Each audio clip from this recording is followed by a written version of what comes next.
네, 안녕하세요. 마감 클래스 이강무 전문가입니다. 자, 오늘 예상보다는 좀 시장의 전개가 좀 하락 반전하면서 마감을 했습니다. 미국과 중국의 무역 협상에 대한 불확실성에서 이제 한번 기대감을 좀 바꿔놨었는데 역시나 장중에 수급이 부족한 우리 시장에서 시장에 대한 방향성을 좀 반등하지 못했던 것 같습니다. 자, 그래서 오늘 생각보다 좀 예상했던 것보다는 낙폭과대되었던 업종군들이 좀 상당히 많았었는데요. 자, 이 부분들 어떤 기조에서 이 저점을 준비해야 되는지 또 살펴보도록 하겠습니다. 자, 오늘 내용 보도록 하겠는데요. 우선은 코스피의 하락 반전에 대한 가장 큰 이유는 수급의 부재였습니다. 오전장만 하더라도 외국인의 이 하락세를 멈추고 수급에 대한 매수세가 좀 진행되었었는데 장중에 그 수급에 대한 방향이 바뀌면서 지수에 대한 이 추가적인 조정이 나타났고요. 오늘 전반적인 환율에 대한 불안감 그리고 또 이 환율에 대한 불안감으로 해서 전반적인 시장에 대한 조정이 나타났다는 점 이야기 드리겠습니다. 자, 우선 오늘 전체적인 수급에 대한 방향성 다시 한번 체크해 보겠는데요. 자, 우선 그래도 이 브레이크의 연습이다라고 할 수 있을 것 같습니다. 오늘 전반적인 시장에 대한 방향성을 키우진 못했지만은 외국인의 수급이 그동안의 매도세보다는 줄어든 모습을 좀 보일 수가 있을 것 같고요. 장중에 일시적인 일부 시간이 동안이었지만은 매수세를 좀 들어오다가 매도세를 전환했던 것이 시장에 대한 방향성을 바꾸지 못한 패인으로 보이고요. 오늘 이 기관의 매수세도 조금 아쉬웠습니다. 그동안에 외국인의 매도세를 일부의 이 물량들을 기관이 담아가는 형태였는데요. 오늘은 기관이 코스피 시장 흐름 보도록 하죠. 기관이 마지막에 또 자, 기관이 매수세를 좀 가담하지 못하면서 시장에 대한 하락을 좀 키웠습니다. 자, 우선은 전반적인 업종군들이 모두 다 하락을 했었고요.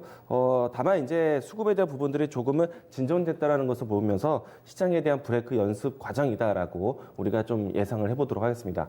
자, 가장 중요한 거는 미국과 중국의 무역 협상인데요. 일정 기간을 좀 남겨두고 있죠. 12월 15일까지는 조금 시장에 대한 경계가 나타날 수 있다라는 점 참고해서 이야기 드리겠습니다. 자, 다만 이제 시장에 대한 매도세가 좀 진전됐다는 부분 안에서는 그래도 다시 한번 주도주를 저가 매수할 수 있는 기점으로 좀 준비를 하셔야 되는데요. 자, 오늘 그래도 가는 종목들에 대해서는 좀 상당히 강한 모습이 연출되었습니다. 자, 특정 종목들이 좀 강한 시장이었는데요. 우선은 대표적으로 DB하이텍이 오늘 52주 신고가를 경신을 했습니다. 자, 어떻게 보면은 이 외국인들이 그래도 담아가고 있는 종목들은 꾸준하게 추세가 지켜지고 있는 모습들이 연출되고 있는데요. 오늘 상승세가 유지되었던 특정 종목들 살펴보도록 하겠습니다. 자, 우선 DB하이텍 같은 경우에는요. 오늘까지 해서 외국인의 순매수세가 지금 한 달여 가까이 진행되고 있는데요. 자, DB하이텍에 대한 수급부터 먼저 확인해 보도록 하죠. 자, 보시게 되면은 DB하이텍이 특정 거래일을 제외하고는 모두 다 외국인에 집중되고 있는 모습들이 연출되고 있는데요. 최근 한 달 동안에 그래도 외국인이 담고 있는 종목들이 상당히 강했습니다. 자, 그런데 외국인들이 선택하고 있었고 최근의 추세가 꾸준하게 우상향적인 종목들을 살펴보시게 되면은 우선 IT 색깔에 있는 종목들이 상당히 강했습니다. 오늘 DB하이텍 같은 경우에는 사실 전반적인 시장에 대한 시황은 알고 계실 겁니다. 삼성전자를 비롯해서 이 시스템 반도체, 파운드에 대한 투자 기대감으로 해서 꾸준하게 우상향을 하고 있고요. 여기에 수급이 뒷받침되면서 추세에 대한 연속성이 나타나고 있습니다. 자, 그리고 KH바텍 같은 경우에서도 누차 말씀드렸지만은 폴더오픈에 대한 시장이 확대될 것이다. 그런 기대감이 계속 있는 종목인데요. 오늘까지 해서 추세가 꾸준하게 진행되고 있었고, 그리고 52주 신고가를 동일하게 경신을 했습니다. 자, 그리고 SFA 동일한 종목 중에 동일한 섹터 중에 하나인데요. 반도체 섹터에서도 이 빈메모리 쪽에 대한 파운드에 대한 얘기들이 나왔을 때 동반 성장할 수 있었던 종목 중에 하나입니다. 이 종목도 오늘 특정 종목으로 해서 신고가가 연출되었습니다. 이들 종목들에 대한 특징을 보시게 되면요. 최근에 시장에서는 수급이 부족한데 그래도 이 개별적인 수급이 꾸준하게 들어오면서 유지되고 있었던 종목이다라는 것 이야기 드리겠습니다. SFA 반도체 같은 경우에는 하단의 차트를 보시게 되면은 그동안에 외국인의 수급이 꾸준하게 진행되고 있었던 점을 본다라면은 역시나 이 IT 쪽에서 외국인이 그동안에 잡아왔던 종목들의 추세 연속성이 나타나고 있다라고 보시면 좋을 것 같습니다. 자, 다만 지금 보여드렸던 거는 특정 종목들에 대한 색깔이었는데요. 이를 제외한 많은 업종군들이 시장 대비해서 많이 하락을 했습니다. 낙폭과대에 대한 종목들이 상당히 많았었고요. 만약에 특정 종목들을 좀 보고 힌트를 얻는다면은 IT 색깔에서는 외국인들이 담아가고 있구나. 그러면은 IT 색깔에 있는 종목들 다시 한번 시장에 대한 흐름들이 바뀐다라면은 이들 섹터가 주도주 역할을 할 수 있는 역할을 한다는 것 이야기를 드리도록 하겠습니다. 자, 그리고 시장에서 이 저가 매수세에 대한 관점으로 얘기를 많이 들었던 섹터인데요. 조선주에 대한 이야기들 보도록 하겠습니다. 자, 오늘 이 조선주들이 그래도 대체로 시장 대비 선방한 모습들 연출되었는데요. 자, 올해 수주에 대한 이 한국 조선사들의 싹쓸이가 이루어졌습니다. 그래서 올해 수주에 대한 평가도 상당히 긍정적이었고요. 내년에 업황이 기대될 것으로 진행되면서 오늘도 조선주들에 대한 반등이 연출이 되었습니다.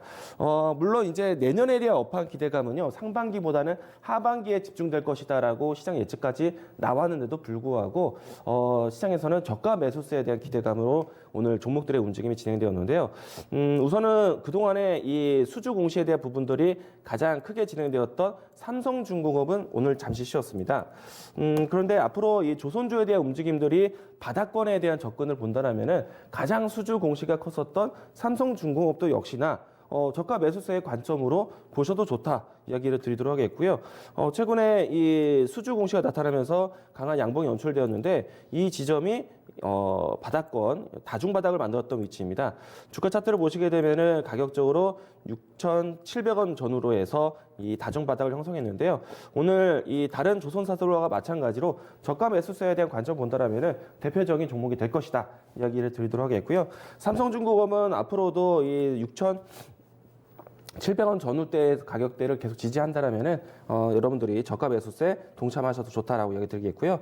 오늘은 다만 한국조선해양이라든지 현대미포조선이라든지 이와 같은 다른 조선주들이 시장 대비 강한 모습 연출해 주었습니다. 수주에 대한 부분들은 삼성중공업이 가장 큰 역할을 했었고요. 그 다음에 한국조선해양 이와 같은 종목이었고요. 오늘은 또 현대미포 이와 같은 동반 업종군들의 상승세가 연출됐다는 점. 앞으로 시장을 예측해 본다면요, IT 섹터가 시장 전체적으로 이끌고 갈 것 같고요. 그리고 조선 건설주들이 낙폭과대되었던 업종군들이 이제는 이 실적 기대감으로 해서 뒤에서 밀어주는 형태, 이런 형태에 대한 시장을 예상해 보시면 좋으실 것 같습니다. 자, 내일장에 대한 준비 보도록 하겠습니다. 자, 역시나 이 시장에 대한 이슈 하나를 가지고 불안감 그리고 또 기대감이 반복되고 있습니다. 이 반복되는 이 감정 변화를 언제까지 지켜봐야 되느냐? 자, 이달 15일까지는 시장이 계속해서 반복될 것으로 보고 있기 때문에 시장에 대한 투자 심리도 이 기점으로 해서 경계 심리가 있지 않을까 예상을 하고 있습니다. 자, 그러면 이 기간 동안에 주도주가 될 수 있는 종목들에 대해서 모아가는 전략, 낙폭과대되었던 턴어라운드 기업에 의해서 저가 매수 기회, 이와 같이 지켜보시면 좋을 것 같고요. 그래서 IT 섹터들을 모아가는 전략, 그리고 조선과 건설 쪽에서 저가 매수 기회를 잡아보시면 좋을 것 같고요.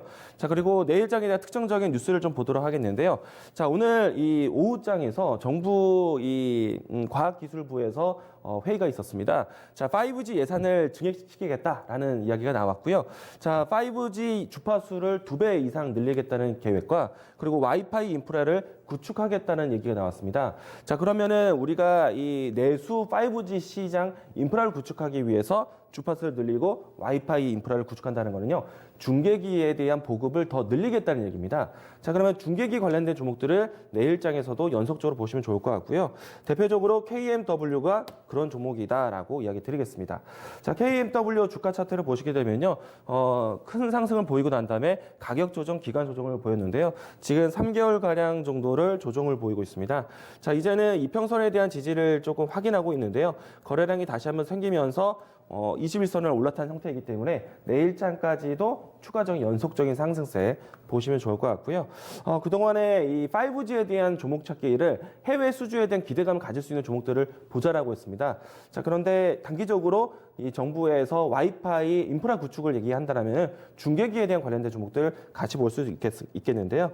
우선은 이노 와이어리스 이노 와이어리스가 오늘 장에는 하락을 했는데 다시 한번 중기, 장기 이평선에 대한 복귀가 되는지 이 점을 좀 참고하시면 좋을 것 같고요. KMW 같은 경우에는 이 SK텔레콤 그리고 이노 와이어리스 같은 경우에는 KT 이와 같은 주요 기업과 연결된 중개 기업들을 보자 이야기를 드려보도록 하겠습니다. 자, 다음 내용도 보도록 하겠는데요. 자, 오늘 시장에 좀 내년 전망이 좀 나왔습니다.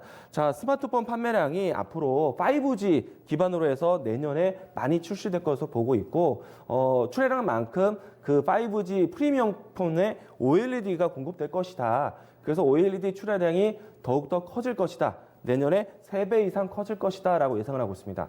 자, 그러면 OLED 관련된 종목들을 다시 한번 저가 매수 혹은 이 모아가는 전략도 다시 한번 살아있다는 점을 이야기 드리도록 하겠고요.